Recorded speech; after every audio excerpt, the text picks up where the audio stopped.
సమయంలో ఈ యొక్క లైవ్ ప్రేయర్లో ఉంటున్నటువంటి ప్రియ సహోదరులకందరికీ మన ప్రభు అయిన యేసుక్రీస్తు ప్రశస్తమైన నామంలో నా యొక్క హృదయపూర్వక వందనాలండి. మరి ఈ దినం మనము చెప్పుకోబోయే అంశము పత్రం కోరినటువంటి చిన్నది. ప్రార్థన చేసుకుని దేవుని యొక్క వాక్యం చదువుకుందాం. మహాగణుడు, మహోన్నతుడు, సర్వోన్నతుడు, సర్వశక్తిమంతుడైన దేవ, పరలోకమందున తండ్రి, మీ ఘనమైన మహోన్నతమైన శ్రేష్టమైన ప్రభావం కలిగిన నామను బట్టి మీకు వందనాలు, స్తుతి స్తోత్రాలు చెల్లించుకుంటూ వస్తున్న ప్రభ, జీవము కలిగిన నాయన, జీవాధిపతి అయిన దేవ, స్తోత్రాలు చెల్లించుకుంటూ వస్తున్నందుకు తండ్రి నాయన దేవ. ఈ యొక్క మధ్యాహ్న కాల సమయంలో దేవా తండ్రి, మనుషులముగా వేరు ప్రాంతాల్లో ఉంటున్నప్పటికీ నా ప్రభ నైనా మేము యొక్క ఉచితమైన కృపను బట్టి నైనా దేవా తండ్రి నైనా మీరు ఇచ్చిన టెక్నాలజీని బట్టి నేను ఈ యొక్క యూట్యూబ్ ఛానల్ ద్వారా ఆయా ఏక మనసు కలిగి ఏకాత్మ కలిగి నా ప్రభ మీ సన్నిధిలో మోకరించి ఉన్నాం దేవా. ఎంతమంది బిడ్డలైతే ఈ యొక్క నేను దేవా లైవ్ ప్రోగ్రాంలోకి పిలుస్తున్నారు నా ప్రభ, అటు బిడ్డలందరితో నా తండ్రి మీరే సూటిగా చక్కగా నేను మాట్లాడుకుంటూ అర్థం చేసుకుంటూ వస్తున్నా. సహాయం దయచండి, కృప చూపించండి, కనికరించండి. గొప్ప దేవా మీకే వందనాలు, స్తుతి స్తోత్రాలు చెల్లించుకుంటూ వస్తున్నాను తండ్రి ప్రభా. నైనా మీరే మీ యొక్క ఆత్మతో అభిషేకించి మీ సృష్టిని మరుగుపరుచుకొని మీ నోటి బోరుగా వాడుకొని ప్రార్థన చేసుకుంటూ వస్తున్నాం. సహాయం దయచండి. మాకును కావాల్సినటువంటి ఆత్మీయమైన ఆహారం దయచేయమని ప్రార్థన చేసుకుంటూ మీ కృపను కోరుకుంటూ ముందున్న సమయాన్ని విజయగా అప్పచెప్పించుకుంటూ ఏసీ పరిశుద్ధ ఘనమైన నామమున మిక్కిలి పరిశుభ్రతను అడిగి పొందుకుని ఉన్నాం తండ్రి, ఆమేన్. యోహాను సువార్త మార్కు సువార్త 6వ అధ్యాయము 21వ వచనం నుంచి కొన్ని వచనములు చదువుకుందాం. అయితే తగిన దినమొకటి వచ్చెను, ఎట్లనగా హేరోదు తన జనన దినోత్సవమందు తన ప్రధానులకును సహస్రాధిపతులకును గలిలియా దేశ ప్రముఖులకును విందు చేయించెను.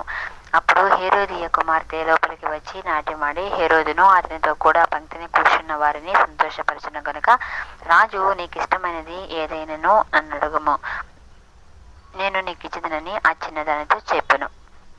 మరియు నీవు నా రాజ్యంలో సగం మట్టుకు ఏమి అడిగినను నీకు ఇచ్చేదనని అతడు ఆమెతో ఒట్టు పెట్టుకునేను. కనుక ఆమె వెళ్ళి నేనేమి అడిగేదనని తన తల్లి అడుగగా, ఆమె బాప్తిసమిచ్చు యోహాను తల అడుగమనెను. వెంటనే ఆమె త్వరగా రాజు నొద్దకు వచ్చి బాప్తిసమిచ్చు యోహాను తల పళ్ళెంలో పెట్టి ఇప్పుడే నాకు ఇప్పింపగోరుచున్నానని చెప్పాను. దేవునికి స్తోత్రం. హల్లెలూయా. దేవుని యొక్క నామానికి మహిమ కలుగును గాక. చదవబడినటువంటి దేవుని యొక్క వాక్యము మన అందరి వెనుకల్లో దేవుడు దీవించి ఆశీర్వదించును గాక. చూడండి ప్రియ సహోదరులారా, ఇక్కడ 22వ వచనంలో ఒక చిన్నది కనిపిస్తుంది. ఈ చిన్నది ఎవరు అంటే చూడండి, అక్కడే ఫస్ట్ లైన్లో ఉంది, అప్పుడు హేరోదియ కుమార్తె. అంటే ఈ చిన్నది ఎవరు అంటే హేరోదియ కుమార్తె. ఈ హేరోదియ ఎవరు అనంటే హేరోదు రాజు ఈవిడ్ని పెళ్లి చేసుకున్నాడు అనమాట. ఈవిడ ఎవరు అంటే ఫిలిప్పు భార్య అనమాట. హేరోదు రాజు సహోదరుని భార్య అనమాట. 17వ వచనంలో ఉంటుంది. హేరోదు తన సహోదరుడు ఫిలిప్పు భార్య అయిన హేరోదియను పెళ్లి చేసుకున్నందున అని ఉందన్నమాట.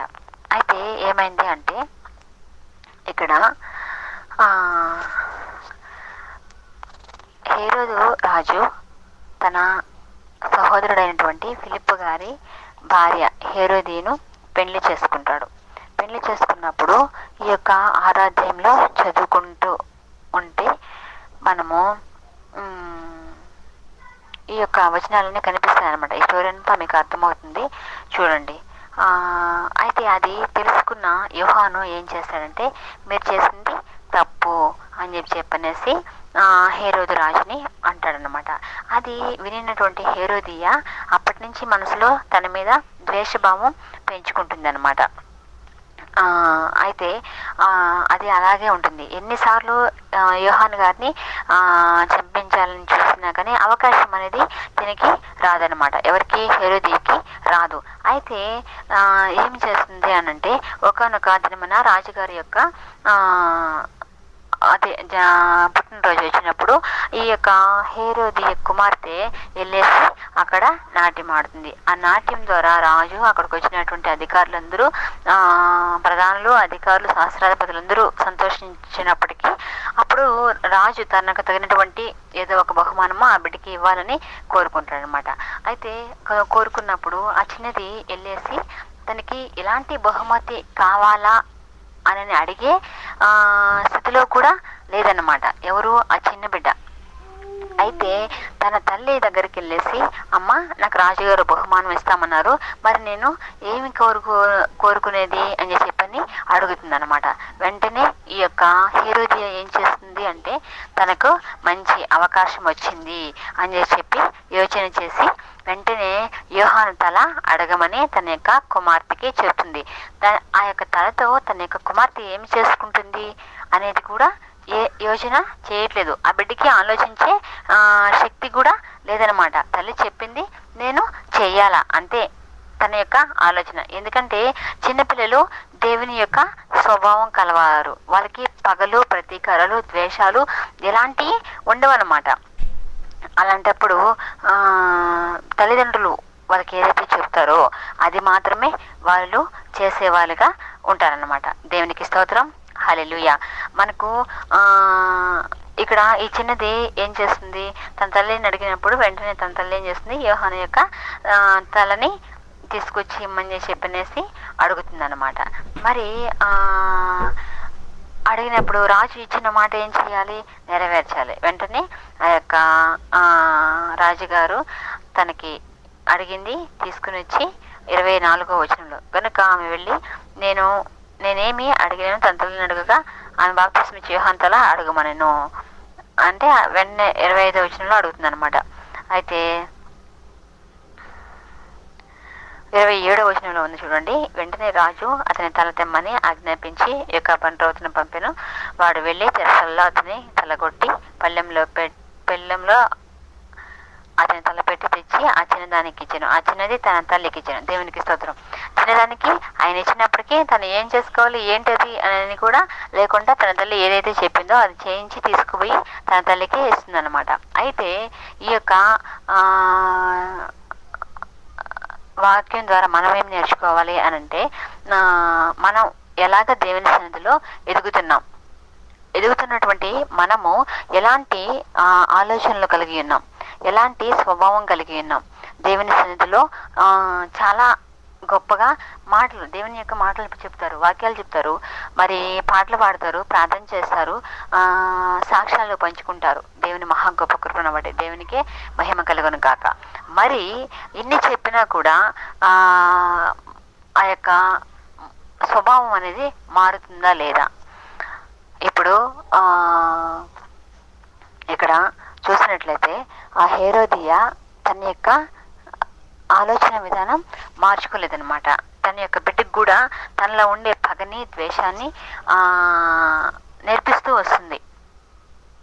మరి ఆ యొక్క చిన్న బిడ్డ ఏం చేస్తుంది, తనకి ఇది తప్పు ఇది ఒప్పు అని తెలియట్లేదు కనుక తన తల్లి ఏదైతే చెప్తుందో అది ఇదే నిజం అని చెప్పి అనుకుని ఆ బిడ్డ వెళ్ళేసి అదే అడుగుతుంది అనమాట. మరి మనం నేర్చుకునేది మన పిల్లలకి మనం బోధిస్తూ వస్తున్నాం, అవునా కాదండి? బోధిస్తున్నాం.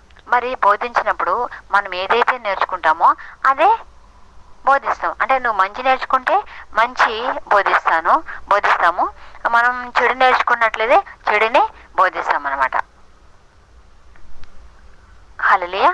మరి ఈరోజు దేవుడు మనకు ఏది బోధిస్తున్నాడు, ఏది మాట్లాడుతున్నాడు, ఏది నేర్పిస్తున్నాడు అని చెప్పనేసి అంటే, మనము ఏమి నేర్చుకుంటున్నాము, ఏమి చేస్తున్నామని మనల్ని మనం పరిశీలించుకున్నట్లయితే దేవునికి మనం సమాధానం చెప్పుకోవాల్సినటువంటి వారముగా ఉన్నాం. ఎందుకంటే ఇంకా మన మనసులు మారలేదు, మన స్వభావాలు మారలేదు.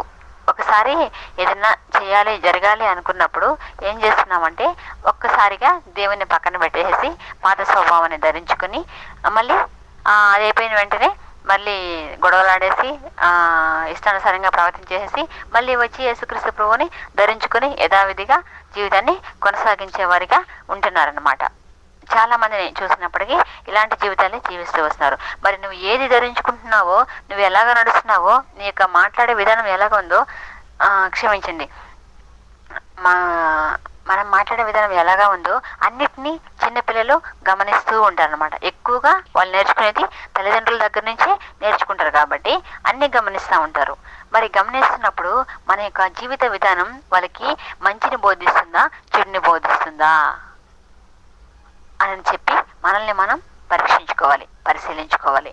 మరి ఇక్కడ హేరోదియ తన కుమార్తెకి ఏం నేర్పుతుంది? పతనం కోరుకుంటుంది.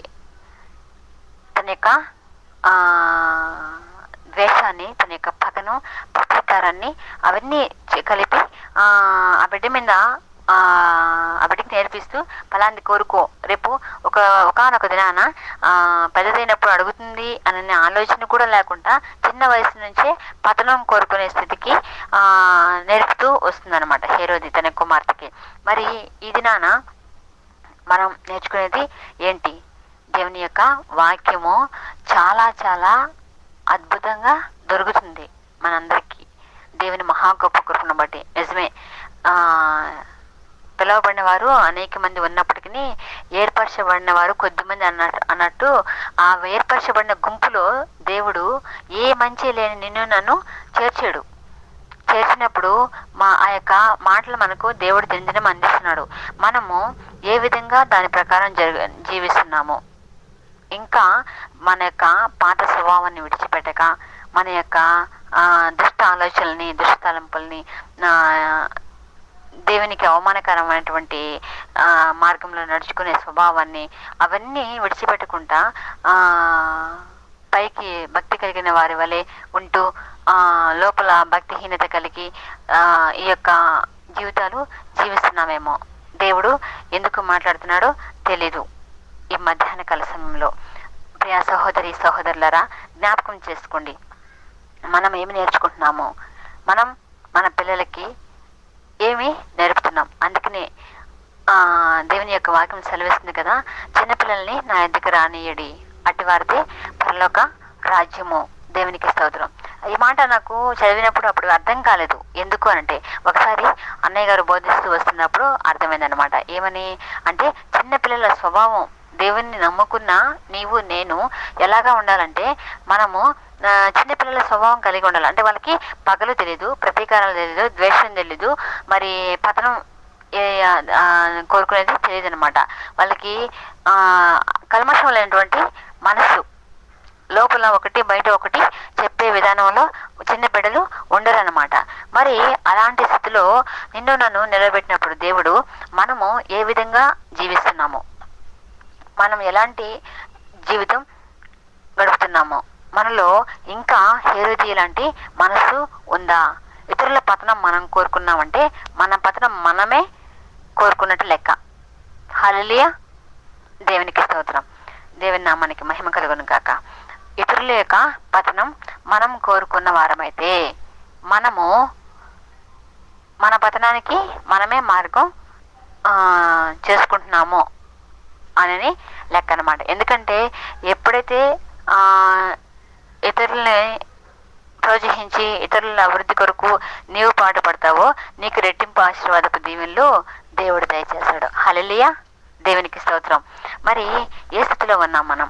ఈ యొక్క చిన్న బిడ్డ తనకి ఏమీ తెలియనటువంటి స్థితిలో ఉంది. ఏది కావాలా అని అడిగే స్థితిలో కూడా ఆ బిడ్డ లేదు. తనకు తెలీదు బహుమతి ఏంటి అంటే ఏంటి, ఆ రాజ్యంలో సగం మట్టుకు ఇస్తానంటే అది కావాలని చెప్పింది కూడా అనుకుంటా నేరుగా తన తల్లి ఎదుకు వెళ్ళింది. తన తల్లి అడిగింది, వచ్చి రాజుకి చెప్పింది. రాజు ఇచ్చింది తీసుకెళ్ళి మరలా తన తల్లికి ఇచ్చేసింది. ఇది బహుమతి, నేను దాచుకోవాలా, నేను జీవించేంతకాలం ఇది నాకు ఉండాలా అని చెప్పే అన్న ఇది లేదన్నమాట ఆ చిన్న పాపకి. అంటే ఎంత కల్మషం లేని మనసు చూడండి. అయితే ఈరోజు చిన్నపిల్లలుగా ఉన్నటువంటి మనము ఇది అంటే మనమంటే దేవుని నమ్ముకొని దేవుని సన్నిధిలో ప్రతి ఒక్కరూ చిన్నపిల్లల వల్లే ఉండాలని దేవుని యొక్క వాక్యం సెలవిస్తుంది కాబట్టి అందుకని ఇలాగా మాట్లాడుతున్నాను. మనము ఇలాంటి స్థితిలో ఉన్నామా? ఇంకా మనం నేర్చుకోవాల్సింది ఏదైనా ఉందా, లేకపోతే నేర్చుకునేసి అయిపోయిందా, వదిలిపెట్టేసామా, లేకపోతే ఇంకా ఇతరుల దగ్గర నుంచి నేర్చుకునే స్థితిలో మనం ఉన్నామా అనేది మనల్ని మనం పరీక్షించుకోవాలి, పరిశీలించుకోవాలన్నమాట. దేవునికి స్తోత్రం, దేవుని నామానికి మహిమ కలుగును గాక.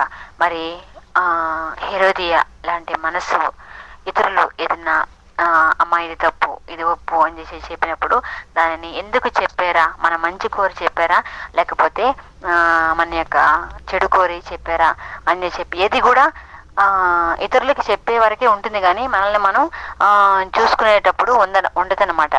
చాలా దగ్గరలో నాకు అలాంటి అనుభవాలు నేను గమనించాను ఇతరుల దగ్గర నుంచి. అలాంటప్పుడు ఏమని అనుకోవాలంటే, మనం ఎవరైనా మన గురించి ఇది తప్పుగా ఉంది అని చెప్పి మనకు చెప్పినప్పుడే మనకు వాళ్ళు నిజమైన మిత్రులు మనకు. ఎందుకంటే మన మంచిని కోరుకునే వాళ్ళు, మన చెడుని కోరుకునే వాళ్ళు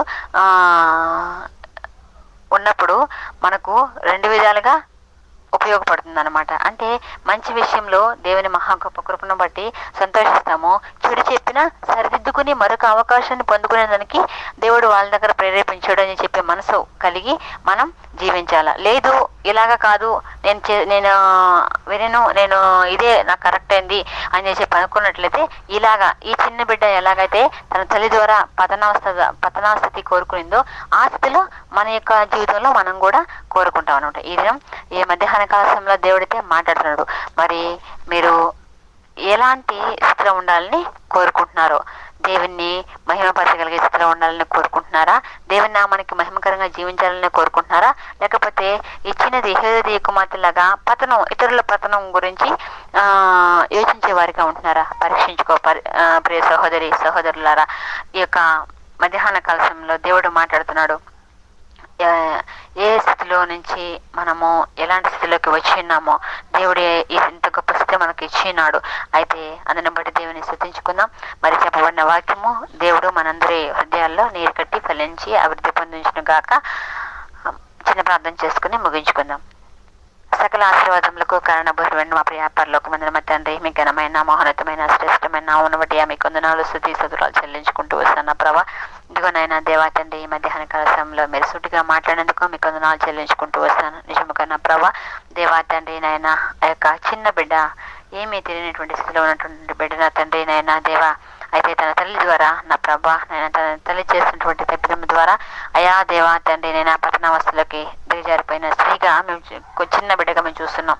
దయతో క్షమించండి. ఇదిగో నా ప్రభా, ఈ యొక్క సమయంలో మమ్మల్ని పరిశీలించినందుకు, మమ్మల్ని పరీక్షించుకోవడానికి సమయం ఇచ్చేందుకు, మాతో మీరు మాట్లాడినందుకు మీకే వందనాలు చెల్లించుకుంటూ వస్తున్నాను. దీవించండి, ఆశీర్వదించండి, ఫలించి అభివృద్ధి పొందించమని ప్రార్థన చేసుకుంటూ వస్తాను. ప్రభా, మేము ఇతరుల యొక్క పతనము కోరుకునే వారంగా కాకుండా తండ్రి నైనా అయా దేవా తండ్రి నైనా ఇతరులని నైనా దేవా ప్రోత్సహించి వారి యొక్క అభివృద్ధిని అయా కోరుకునే బిడ్డలుగా మేము ఉండులాగా మీరే మాకు సహాయం దయచండి. గొప్ప దేవా మీకే వందనాలు చెల్లించుకుంటూ వస్తున్నాను తండ్రి. ఇదిగో నా ప్రభా యొక్క సమయంలో వెతబడిన వాక్యం తండ్రి నేను దేవా 30 60 100 ఫలించి అభివృద్ధి పొందించి అయా దేవా తండ్రి ప్రతి ఒక్కరి హృదయాలు నాటబడి ఫలించి అభివృద్ధి పొందించి మనం ప్రార్థన చేసుకుంటూ మీ కృపను కోరుకుంటూ సమస్త మహిమ ఘనత ప్రభావాలు మీకు ఆరోపించుకుంటూ యేసయ్య పరిశుద్ధ ఘనమైన నామమున మిక్కిలి బతిమలాడి అడిగి పొందుకుని పరమ తండ్రి. Amen, amen, amen. మరి ఇంత గొప్ప అవకాశం ఇచ్చిన దేవునికి, మరి జాషువా బ్రదర్కి, శ్రావణి సిస్టర్ గారికి, కుటుంబ సభ్యులందరికీ, వినిన మీ అందరికీ నా యొక్క హృదయపూర్వక వందనాలండి. నిజముగా ఎంతో మందికి లేనటువంటి గొప్ప కృపను దేవుడు ఈ యొక్క ఆత్మీయ సహవాసంలో నాకు దయచేసినందుకు సమస్త మహిమ ఘనత ప్రభావాలు దేవునికి చెల్లునుగాక. ఈ యొక్క మాటలు మనందరి వినికిడిలో దేవుడు దీవించి ఆశీర్వదించి అభివృద్ధి పరచునుగాక. Amen, amen.